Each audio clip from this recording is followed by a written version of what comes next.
उनकी कंजूसी के किस्से बड़े मशहूर थे। कई बेटे और बेटियां थीं। एक बेटा जिसकी 12 साल की उम्र में ब्रेन ट्यूमर की वजह से डेथ हो गई थी। तो जे पॉल गेट्टी का इस बच्चे की मौत पर बड़ा सदमा लगा उन्हें।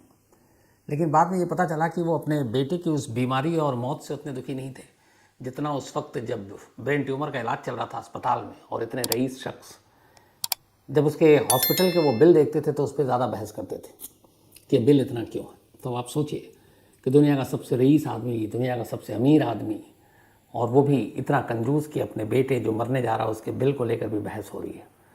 तो ये होता ऐसा नहीं है कि जो अमीर होते हैं उन्हें पैसे की कदर नहीं होती या फिर वो कंजूस नहीं होते, लेकिन जे पॉल गेट्टी की कंजूसी कुछ ज़्यादा ही मशहूर थी। उनका एक बेटा था जो इटली में रहा करता था, और वो इसलिए कि जे पॉल गेट्टी ने पूरा इटली का ऑयल का जो बिजनेस था वो अपने उस बेटे के हवाले कर रखा था कि वहाँ के तुम एक तरह से इंचार्ज हो, तुम देखो। तो बेटा वहीं रहता था। एक गोल्फर लड़की से प्यार हुआ, उससे शादी कर ली। शादी के बाद एक बेटा हुआ जिसका नाम उसने अपने पिता के नाम पे रखा, जे पॉल गेट्टी थर्ड। 1957 में जे पॉल अपने इस पोते को देखने के लिए भी इटली आए थे जब वो पैदा हुआ था। उसके बाद खैर वो चले गए। अब धीरे धीरे जे पॉल गेट्टी बड़ा हो रहा है, लेकिन कुछ साल के बाद ही उसकी माँ और बाप, उन दोनों के बीच में कुछ अनबन हुई और दोनों ने तलाक ले लिया। तलाक लेने के बाद जे पॉल गेट्टी के पिता ने दूसरी शादी कर ली और वो वहाँ से फिर इंग्लैंड शिफ्ट कर गए, जबकि गेट्टी जो है वो अपनी माँ के साथ इटली में ही रहा, और इटली में ही उसने अपनी पढ़ाई लिखाई शुरू की। स्कूल कॉलेज के ज़माने से ही वो अपना विरोध प्रदर्शन और ये सारी चीज़ें, नाइट क्लब पार्टी, इन सब का शौकीन आदि था। और उसी दौरान में, ये जिस वक्त की बात है 73 में, तब जे पॉल गेट्टी तेल के कारोबारी, उनकी लिस्ट आई थी कि दुनिया के सबसे अमीर आदमी है। तो ये उसी दौरान की बात है। तारीख थी 10 जुलाई 1973, 10 जुलाई 1973। वक्त सुबह के 3 बजे का था। रोम के पास जे पॉल गेट्टी एक नाइट पार्टी करके अपने घर लौट रहा था। जब वो घर लौट रहा था तभी अचानक एक कार उसके पास आकर रुकी और उससे पूछा गया, वो पैदल ही चल रहा था क्योंकि घर पास में ही था, कि तुम्हारा नाम जे पॉल गेट्टी है? उसने कहा हाँ। तब उसकी उम्र 16 साल थी, 16 साल का हो चुका था। जैसे उसने कहा कि हाँ मेरा नाम ये है, तो उसको उस कार के अंदर बैठा लिया गया। इसके बाद उसे ले जाया गया रोम से कुछ दूर एक पहाड़ी इलाका, वहां पे एक गुफा, और वहां ले जाकर उसको रखा गया और उसे बताया गया कि अब तुम किडनैप हो चुके हो। जे पॉल गेट्टी हंसा भी कि हमारे पास इतने पैसे नहीं, क्या फायदा। लेकिन किडनैपर को यह मालूम था कि दुनिया के सबसे रईस इंसान का पोता है, तो पैसे तो कहीं नहीं गए। 2 दिन तक खामोश रहे किडनैपर। 2 दिन के बाद गेट्टी की मां गेल को फोन किया और कहा कि आपका बेटा जो 2 दिन से गायब है वो हमारे पास है और हम आपको बताएंगे आगे क्या करना है। कोई डिमांड नहीं, कुछ नहीं, फोन काट दिया। किडनैपर भी अब वेट कर रहे थे। फिर कुछ दिन बीता, उसके बाद उन्होंने उसकी मां को फोन किया और कहा। इस दौरान में मां ने भी अब पुलिस में कंप्लेंट लिखा दी। 2 दिन के बाद जो फ़ोन किया था उसके बाद फिर कुछ दिन इंतज़ार किया और कॉल किया गेट्टी की मां को और कहा कि अगर अपने बेटे को जिंदा और सही सलामत चाहते हो तो उस वक्त $17 मिलियन, $17 मिलियन रैंसम के तौर पर तुम्हें देना और कहाँ पहुँचाना वो हम बताएंगे। गेट्टी की मां हंसी फ़ोन पर ही, कहती आप क्या डिमांड कर रहे हो, आपको पता भी है $17 मिलियन मैंने देखा ही नहीं है, तो मैं आपको कहाँ से दूंगी, आपने कुछ गलत आपको जानकारी मिली है। किडनैपर भी हंसता है, कहता हमें मालूम है कि जे पॉल गेट्टी कौन है और इसका दादा कौन है। इसका दादा दुनिया का सबसे रईस आदमी है। तो 17 मिलियन, और उस वक्त जो है जब ये किडनैपिंग हुई थी करीब $12 बिलियन के मालिक हुआ करते थे जे पॉल गेट्टी। $12 बिलियन, मिलियन भी नहीं बिलियन। तो किडनैपर ने कहा कि हमने तो सिर्फ $17 मिलियन मांगे हैं, ये तो बूंद के बराबर है उसकी पूरी कमाई और दौलत में से।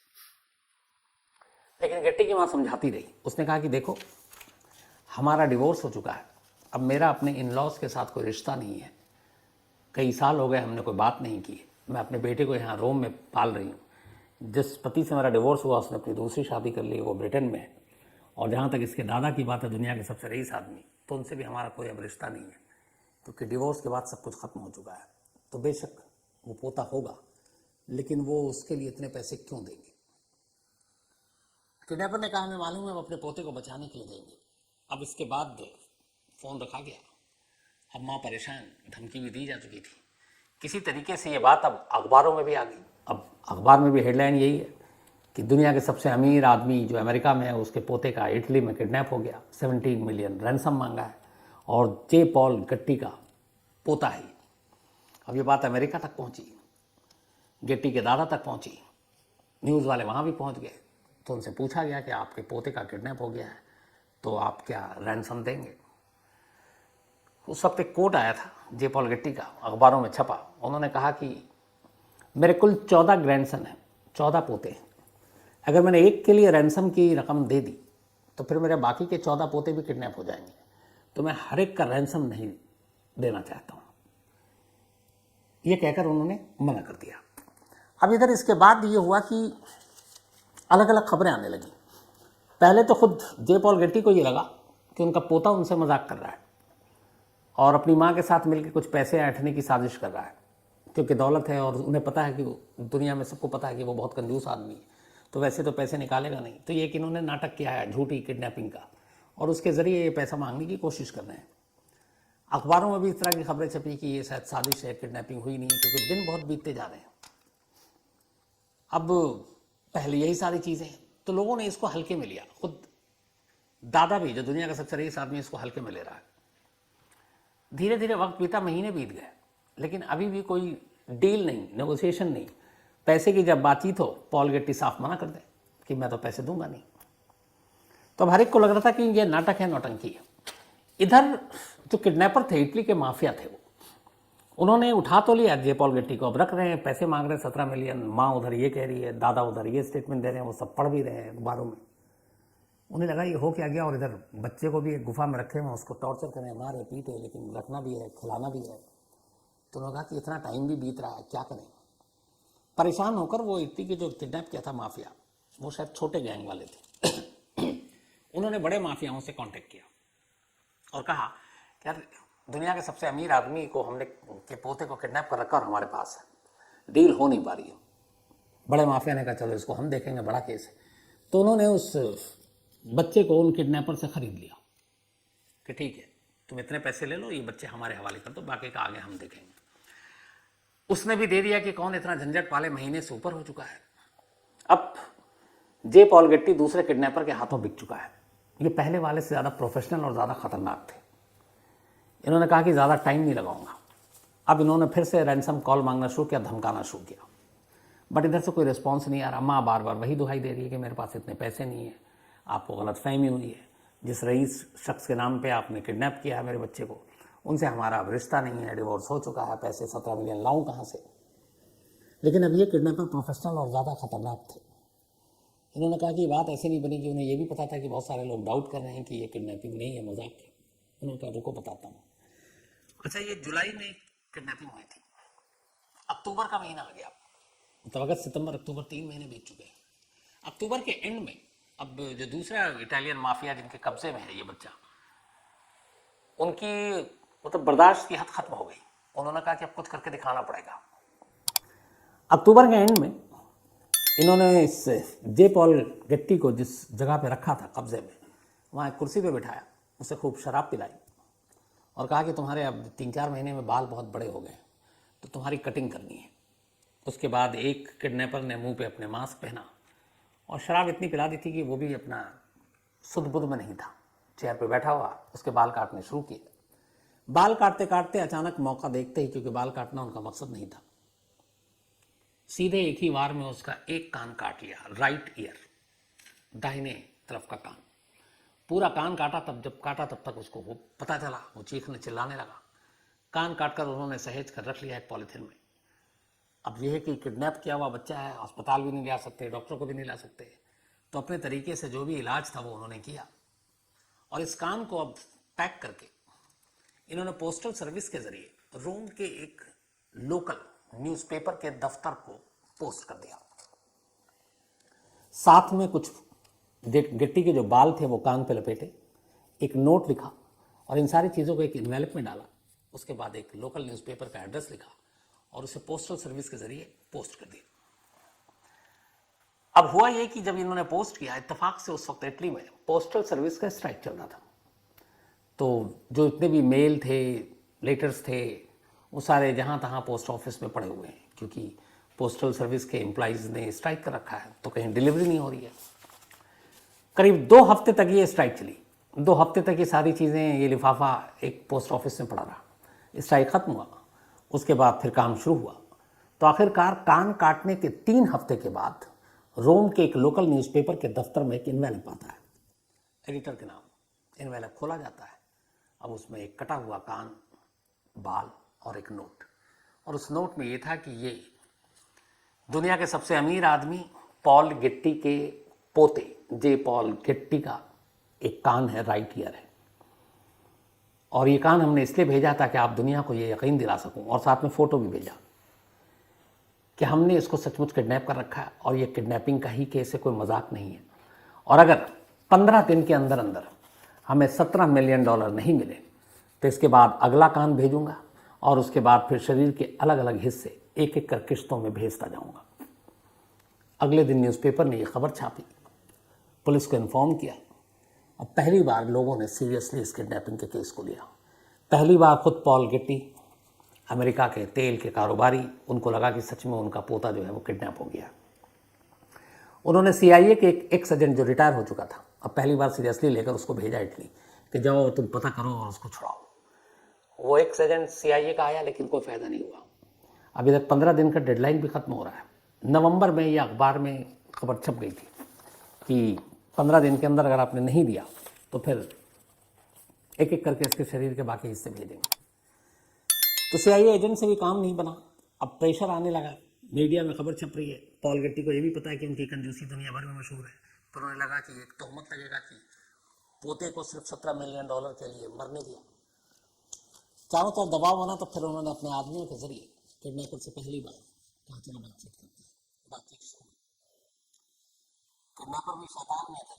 पॉल गेट्टी दुनिया का सबसे अमीर आदमी होने के बावजूद भी बेहद कंजूस।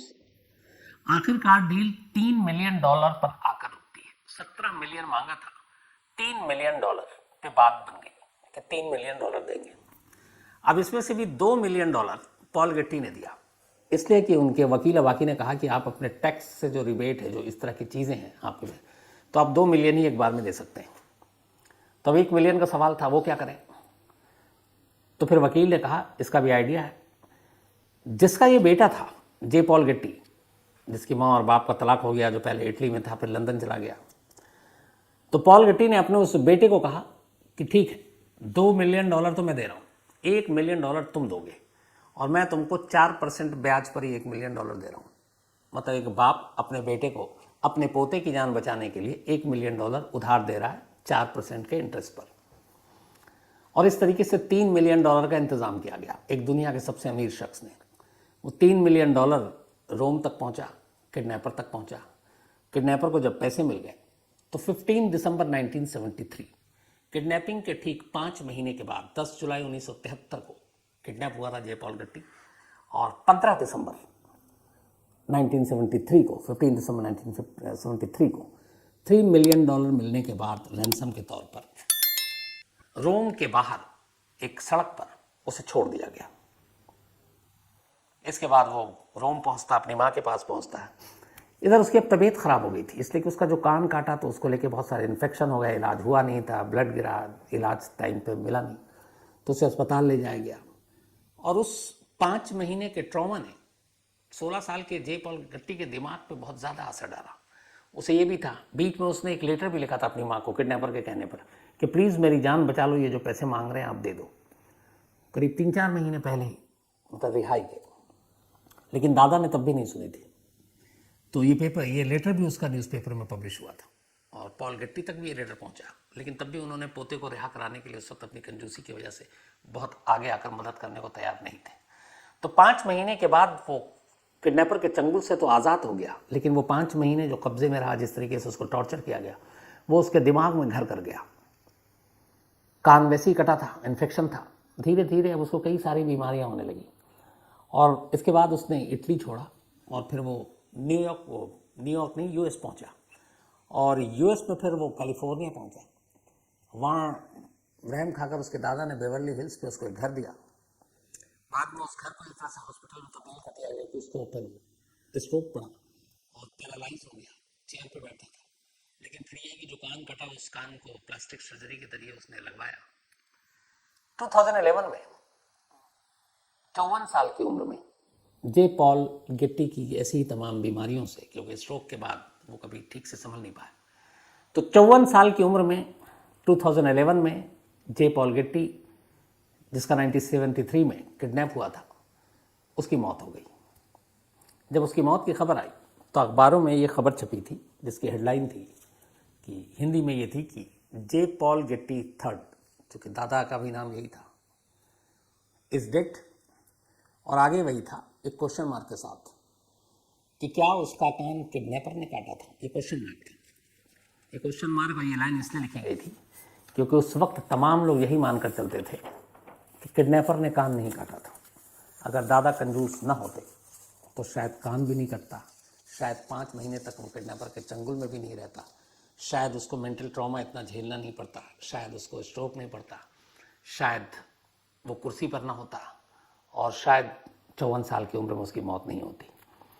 तो तमाम लोगों का यही मानना था कि कान बेशक अपने हाथों से किडनैपर ने काटा हो, लेकिन उन हाथों को इशारा उसके कंजूस दादा ने ही दिया था। अगर वो वक्त पर मान लेते बातें और समझौता हो जाता तो बहुत जल्दी आज़ाद हो जाता। लेकिन